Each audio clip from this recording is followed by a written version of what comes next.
হযরত শাহজালাল আন্তর্জাতিক বিমানবন্দরের কুরিয়ার ইউনিটে ভয়াবহ আগুন লেগেছে। আর এই ভয়াবহ আগুনের যে পরিমাণ ক্ষতি সেটি এখন পর্যন্ত জানা যায়নি। তবে আগুন নিয়ন্ত্রণের চেষ্টা করছে ফায়ার সার্ভিস এবং শাহজালাল বিমানবন্দর কর্তৃপক্ষ।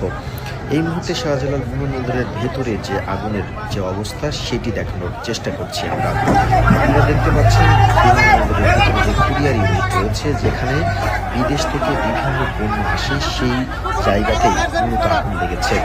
খোঁজ নিয়ে জানা গিয়েছে বিভিন্ন ধরনের পণ্য আসা এবং যে সমস্ত বিদেশ থেকে কেমিক্যাল সহ মূল্যবান সামগ্রী আসে সেগুলিতেই আগুন লেগেছে। শনিবার যেহেতু কাস্টমস বন্ধ রয়েছে, সুতরাং এই মুহূর্তে বলা যাচ্ছে না কি পরিমাণ মালামাল ক্ষতি হবে। তবে আগুন নেভানোর পরে জানা যাবে আসলে কি পরিমাণ ক্ষতি হবে। তবে এই মুহূর্তে বিমানবন্দর কর্তৃপক্ষ এবং ফায়ার সার্ভিস চেষ্টা করছে আগুন নিয়ন্ত্রণে আনার। তবে আগুনের যত সময় যাচ্ছে ততই আগুনের মাত্রা তীব্র হচ্ছে।